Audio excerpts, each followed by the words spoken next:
Hi. Did you miss me? No, I'm sure you didn't. Although if you did, I missed you too. Ish. I'll think about it. So, I know it has been a while. Okay, fine. It's been too long, but I'm fixing that. I'm rectifying that. For any of my old subscribers, welcome back. I guess. For a new subscriber, my name is Andy Bagt, or Andy B. However you prefer to call me. Anyone who reads my work or listens to my podcast know that I pretty much live and breathe the Arrowverse. It's gotten to the point where I sometimes have dreams about them. Mostly unpleasant, sometimes good ones, but that's a discussion for another day. As in never. I'm doing a collab with one of my good friends, Sig Donnelly, whose YouTube channel you need to subscribe to. Link in the description, just saying. And we're getting to the bottom of this Green Lantern situation in the Arrowverse. Oh, Diggle. We have so much to talk about. So, if you're behind on some of the shows, I guess spoiler warning about Diggle's episodes on Batwoman, Superman Lois, and The Flash. So, be aware. Let's get started. The Arrowverse is introducing a new-ish concept from the Green Lantern mythology. The idea that a chosen one can refuse to accept their new role as a Green Lantern when a ring picks them. Here's what actor David Ramsey, who plays John Diggle, has said so far in a few interviews from the past year about John Diggle's situation with the ring. To your other point, which is exploring what has happened to Diggle since encountering that green box, that will be explored in the other episodes on Batwoman, Flash, Superman Lois, and Supergirl. Whatever was in the box, he refused the invitation of. Let's put it like that, but there are consequences to that, he said to TV Line. All these things were kind of otherworldly to him because he was a very earthbound hero, and after Crisis, he got back his wife, who was abducted by the Monitor, and he got back his daughter Sarah, who was taken out of existence by Flashpoint. So part of Diggle's story is that the last thing he would want to do right now is receive an invitation from something otherworldly because he finally has his family back, and he lost his best friend to some otherworldliness. So he refused the invitation of whatever was in the box. But there are consequences to that. And that story, what he will do next, is part of what we will tell throughout these 4 episodes, David Ramsey said in that same interview to TV Line. And obviously the internet had to internet and got massively upset. Shocker, I know. Here's the thing to take away from all of Ramsey's statements thus far. He is not flat out saying that Diggle will never become a Green Lantern. In fact, Ramsey had this to say about Diggle's ultimate destiny in an interview with KSITV.com. John Diggle's destiny is bigger than being earthbound, so to kind of deny that right now is what we're telling. So I'm being very long-winded. We're trying to skirt something and tell you on the things, but at the end of the day, this story that we're telling across these 5 episodes of John Diggle or 4 episodes outside of Legends of Tomorrow is about the consequences of denying whatever was in that box. Since Green Lantern is something the Arrowverse can't fully use due to WarnerMedia having reasons? I mean, there's the multiverse, we can have multiple versions, but okay. They have not been able to do too much with it, except with a few key Easter eggs and allusions throughout the seasons. The name Green Lantern or Green Lantern Corps has so far not even specifically been mentioned on any of the shows, except for Stargirl, which takes place on Earth 2. Since we're halfway through Diggle's Arrowverse tour for the ongoing season, here's where we're at with his storyline about Green Lantern. Batwoman Season 2, Episode 16, called Rebirth. During Diggle's visit to Gotham City, he encountered Luke Fox, played by Cameron Johnson, who got himself into some trouble with Russell Tavaroff. Towards the end of this episode, Diggle starts getting headaches and reveals to Luke that the reason he was in town was that he had an appointment at Gotham General the next day to get himself examined for his mysterious headaches. Then we move over to The Flash, Season 7, Episode 16, called POV. Diggle shows up to help Barry with the ongoing Godspeed War, but this episode may so far be the most crucial one to Diggle's mysterious Green Lantern storyline. Not only does Diggle suffer from headaches multiple times in this episode, but we hear a mysterious voice calling to him, saying, "Worlds await." Towards the end of this episode, Diggle realizes that he needs to deal with this issue head on as he'd been putting it off for far too long. Then we have his latest appearance, which was on Superman Lois Season 1, Episode 12, called Through the Valley of Death. This was a shorter visit than expected, as Diggle was only there briefly to help Lois and General Lane with their Superman situation. While the ring still doesn't make an appearance, he briefly mentions glowing boxes as one of the many things he's dealt with throughout his time in the Arrowverse, and yeah, that's basically it for now. Ramsey's next and final appearance for the ongoing season will be on Supergirl Season 6 in episode 12 titled Blind Spots, which he also directed. That is right now set to air on Tuesday, September 21st. While that is what's been going on recently with Diggle's Green Lantern storyline in the Arrowverse, let's do a quick recap of some prominent Green Lantern Easter eggs before cutting over to Zeke and I discussing what concepts from the comics the Arrowverse might be drawing from, Coast City and Hal Jordan in the Arrow Season 4 premiere, probably who the Flash Season 1 was referencing as the test pilot that went missing, every time they've used Fair's air, which has been several times. Flash from Earth 90 wondering where Diggle's ring was during the Elseworlds crossover. And finally, the Arrow series finale where Diggle got his darn glowing box. Alright, so we've discussed the Green Lantern Easter eggs in the Arrowverse. I mean, sure, they are Easter eggs for real, but there's bigger things they could do. Deadass. So, but this whole business about Diggle not accepting his invitation. Okay, so many of you are probably wondering, what the hell are they pulling from in the comics? This has to be related to comics, right? This has to be from the comics. Well, I don't have the answers, but someone who does is my good friend Zeke Donnelly, who is an amazing YouTuber. He is a Green Lantern expert, and he's going to hopefully solve this riddle that none of us understand what they're doing. And so, Zeke, hi. Hello there. Thanks for having me, Andy. Thanks for joining me and trying to solve this, riddle, mystery, whatever you want to call it. So, were you shocked hearing about the idea that Diggle could just say, you know what, don't want this ring, I don't need it? A little bit. I mean, there's been different takes in comic books where characters have kind of refused the ring before. So it's not completely out of left field with John Diggle. It also kind of fits his personality. That's something he doesn't know about. If it shows up on his doorstep, he's not going to just accept it. That's not very John Diggle-ish, actually. Diggle-ish. So it makes sense he would want to do a little research and figure out what this thing is, or give himself time to figure it out. But there's been instances in the comics where people have refused Green Lantern rings. Even like Hal Jordan and Kyle Rayner, a lot of them at times, depending on different versions from comics to cartoons, have been, granted the ring, and they're like, I'm not really into this. Like, why am I being given this ring? I'm not worthy. Recently, we saw that with Jessica Cruz in the DC animated film Justice League versus the Fatal Five. So they do that a lot, and I like that. But willpower and hope, for example, those are two rings that have been rejected in the comic books by various people that have been offered those rings. And even fear has been rejected. In one case with Batman, of all people, Batman had chance to wear a Green Lantern ring from Hal Jordan. This was during the Jeff Johns run of Green Lantern. And Batman had the ring on. And because he had the Green Lantern ring on first, the yellow ring, when it was offered to him to join the Sinestro Corps for the Sinestro Corps War, he was able to deny it and reject it because he had already proven that he had willpower. And as much as Batman likes to instill fear into his enemies, he is a survivalist at heart, and he survives through his will. And so there's been instances like that. I think there's probably the biggest case is Soranik Natu, and that is the daughter of the greatest Green Lantern of all to some people, is Sinestro. So his daughter, she was offered the ring while doing brain surgery on her home planet.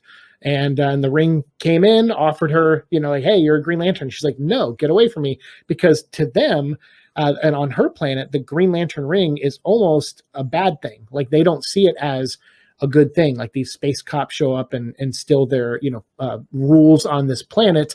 They're kind of like, yeah, we don't like that. And because her father was directly involved with Green Lantern and their mythology and lore, she's not a fan of being offered the Green Lantern ring. So she turns it down.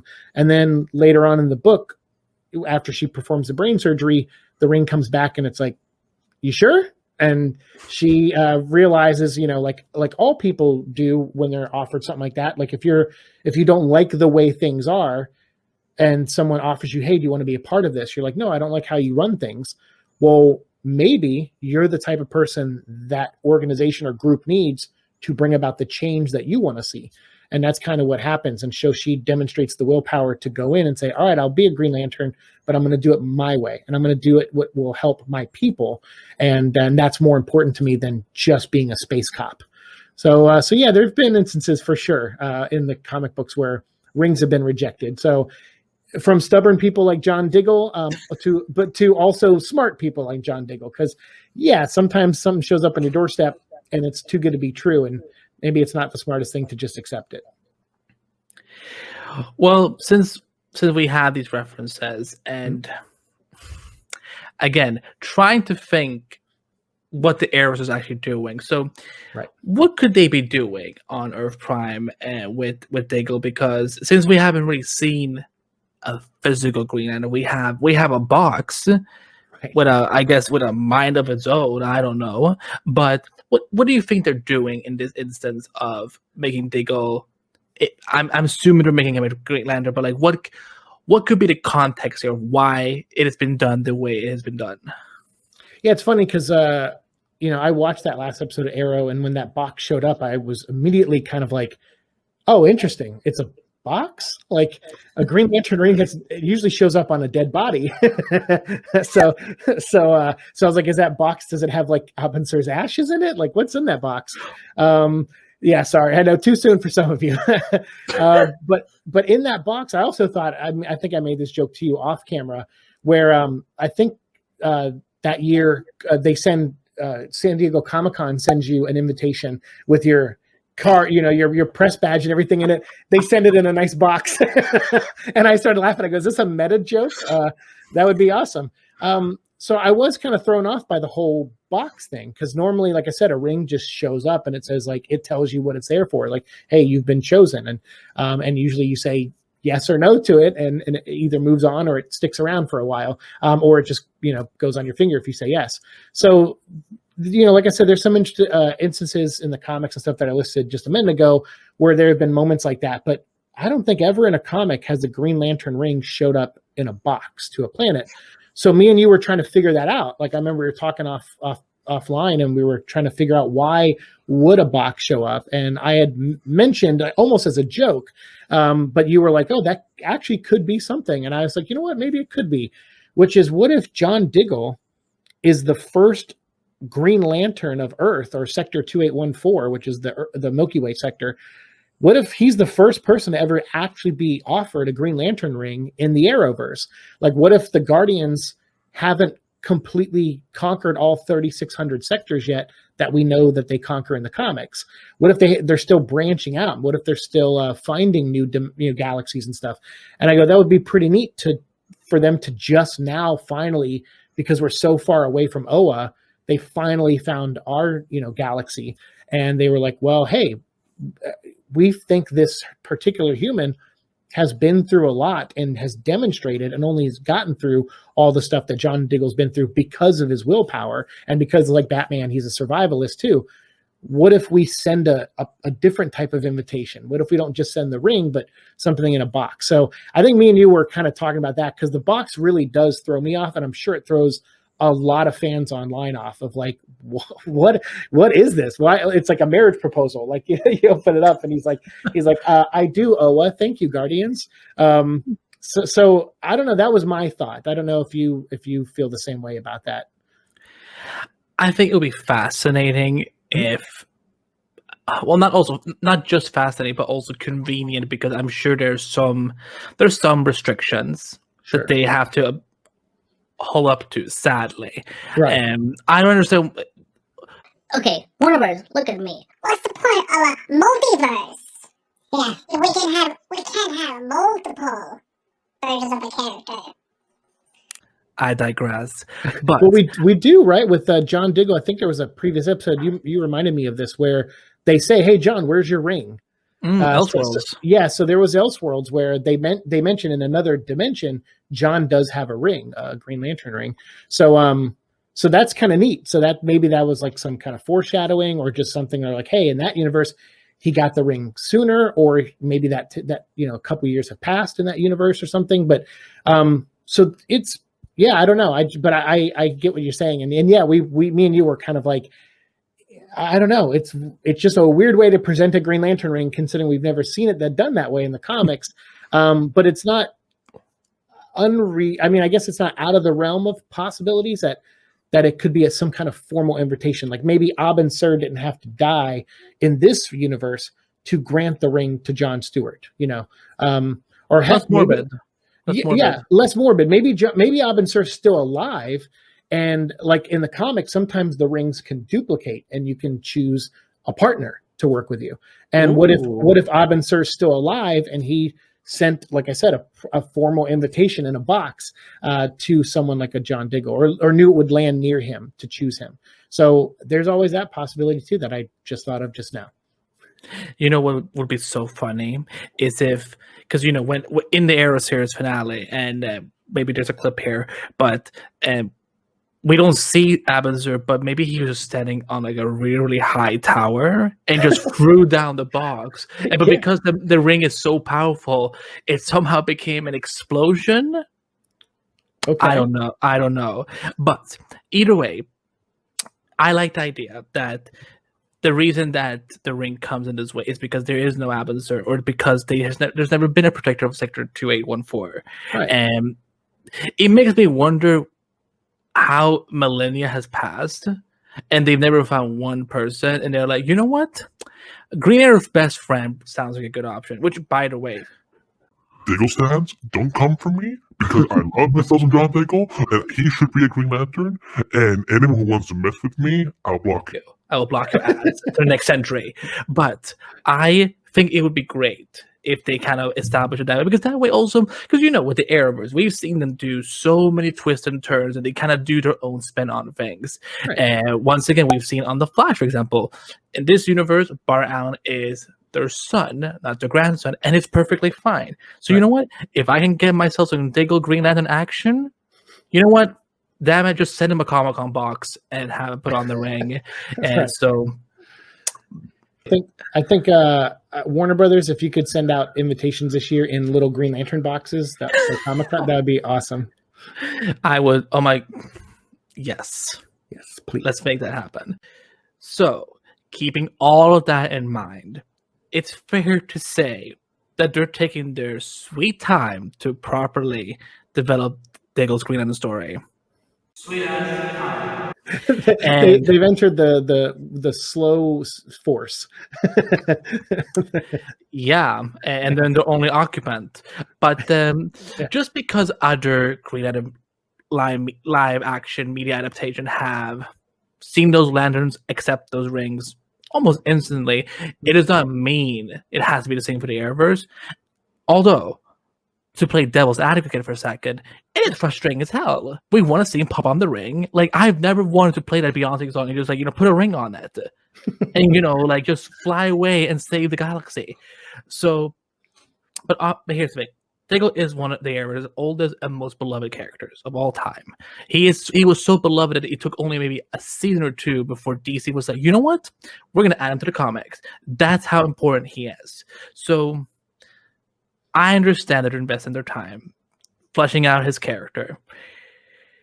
But then also, this is where we get to our discussion part about the endgame for Diggle as Green Lantern, which is everyone seems to like to point towards the pandemic being a reason.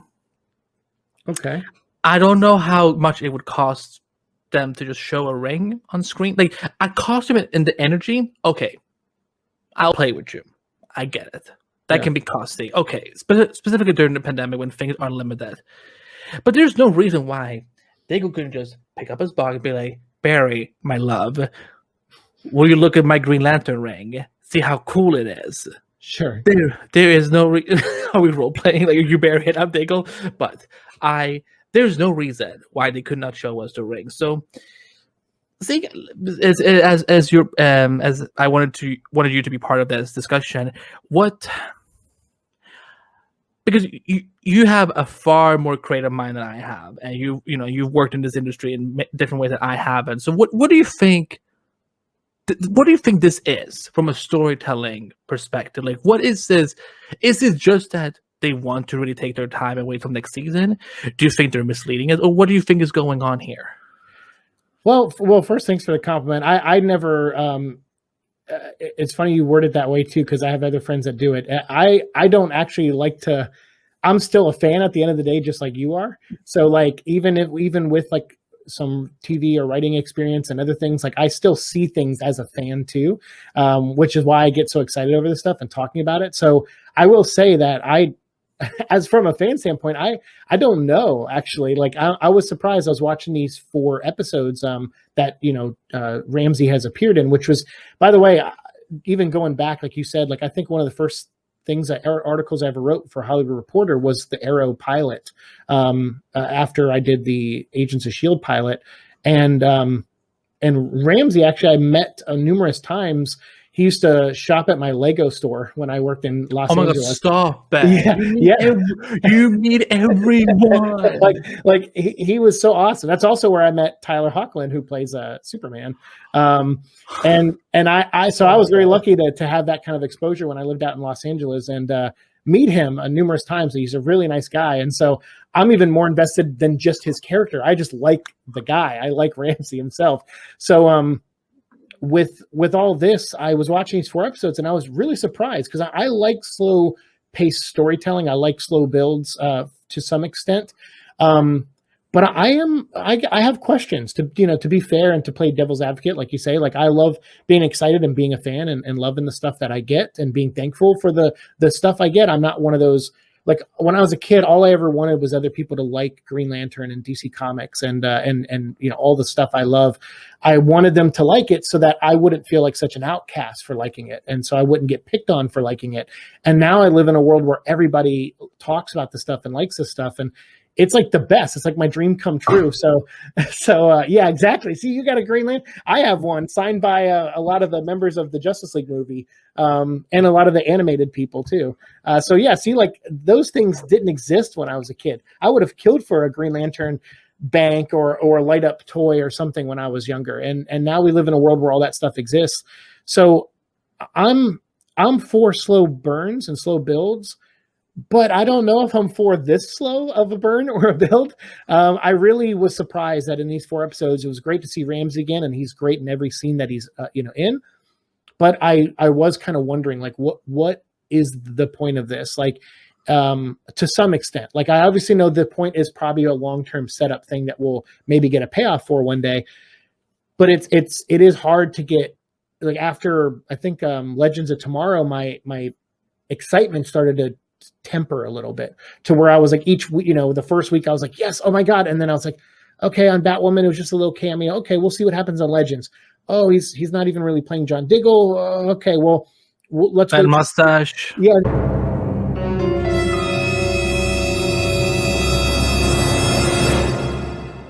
The mustache, like, all right, let's. Flash is next, though. He's definitely going to be something on Flash. Oh, okay, that was a small part. Superman, though, he's going to be on Superman. So and now I'm at the point now where I think he has one more appearance coming up on Supergirl, and I'm just kind of like, I don't know. I would love if the next CW crossover involved Green Lanterns. I think because of COVID and everything, like you said, maybe that's why they decided not to do that this year. And this is just their little thing they put in there to just remind everyone that all these shows are connected, because he can easily walk from one show to the other. And it's just like a reminder thing. And maybe it's fly.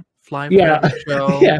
And maybe it's a long-term setup. So if that's the case, I'm willing to wait, but I need to know after his next appearance, if these 5 appearances are going to matter in some way next season on these shows. And if I know that, I think it'll help me keep my excitement level up. There are a few options I see here possible. One is that we're gonna see the ring at least in Supergirl's episode. I don't think we're getting a suit. I don't think we're gonna see him use his powers. That's fine.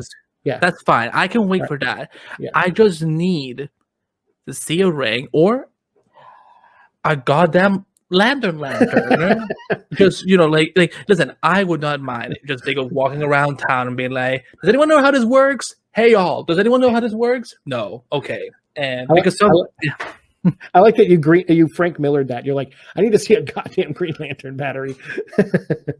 That's he would That always was say not that. intentional. No, I know. I was just thinking of that. I was like Frank Miller on Green Lantern because then you said goddamn, and then I go, well, Green Lantern recently fought God in in a Grant Morrison Green Lantern comic. It's right on the cover. It's Green Lantern versus God. It's amazing. It's not the real God, obviously, but it was. You mean it's not God from Lucifer? Yeah, no, it was like some space guy that looks like the bearded God.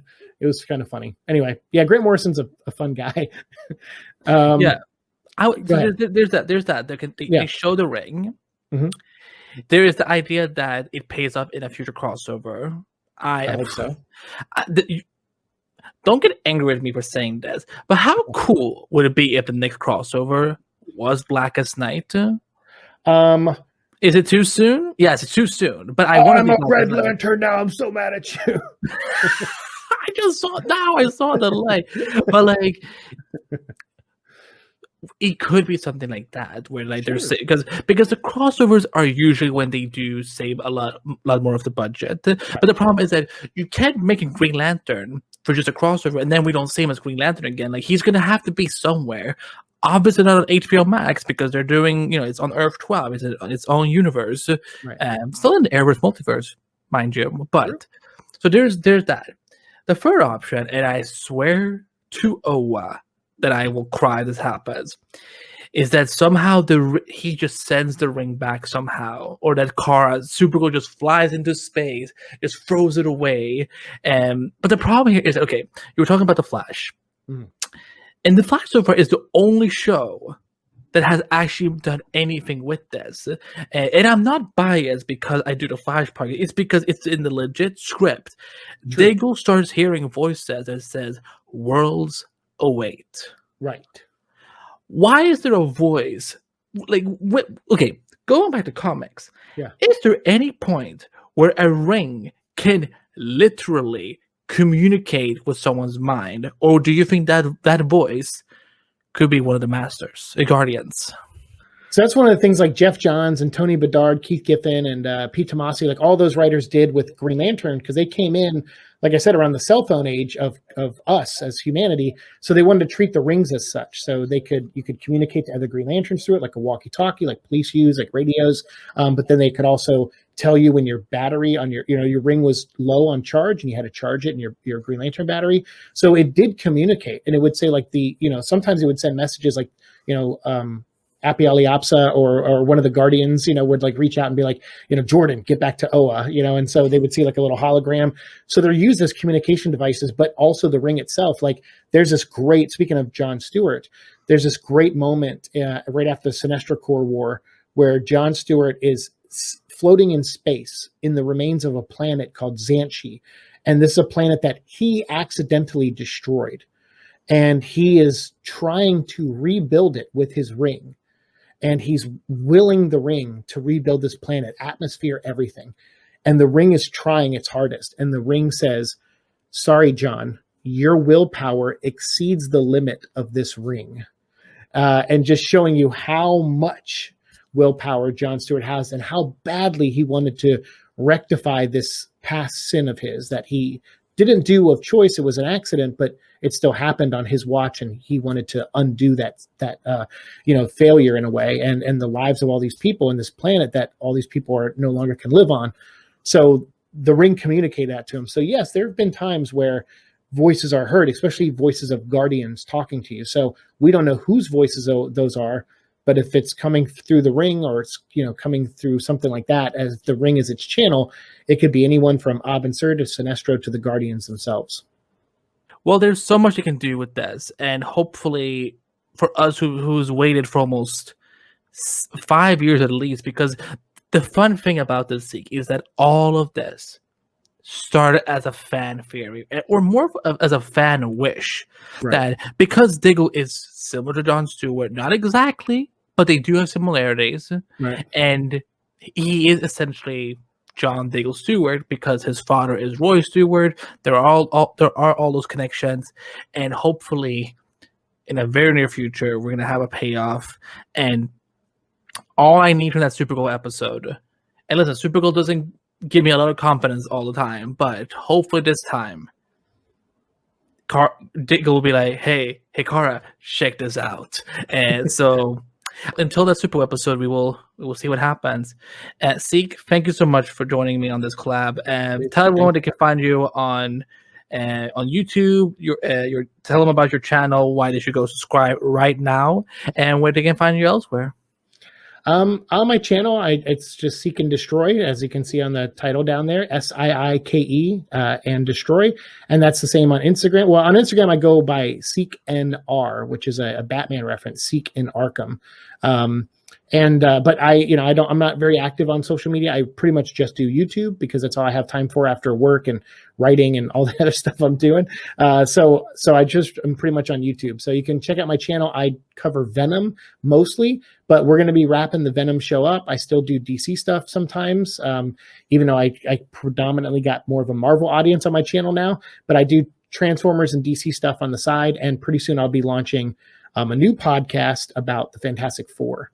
Which I'm a huge fan of. So come over if you like comic books and just like nerdy stuff like that. And I think my favorite thing people tell me that I do, which it means a lot, it's a big compliment, is that I am knowledgeable at stuff, but when I don't know stuff, I admit it and I ask for people to comment in the chat, and stuff about what they know that more than me.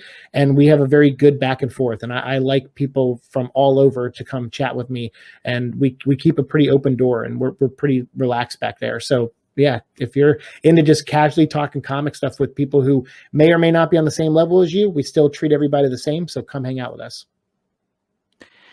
And do you have internet? How to be positive without being a dick.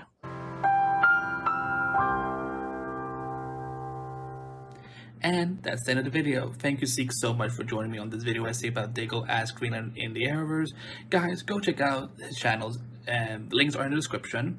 To everyone who watched the whole thing through, thank you so much. It means a lot. In all seriousness, I do mean it when I say that I'm working on evolving as a content creator, and that includes video editing and producing things on my YouTube channel. As you can tell, my editing skills are still a work in progress, so bear with me. But if you enjoyed this video, go hit that like button and leave a comment below on this topic, as well as any constructive tips on editing, as I'm always looking to learn. And obviously, you should subscribe to my channel and hit the notification bell so you don't miss when I drop new content. I guess that's it, so see you in the next one. Bye!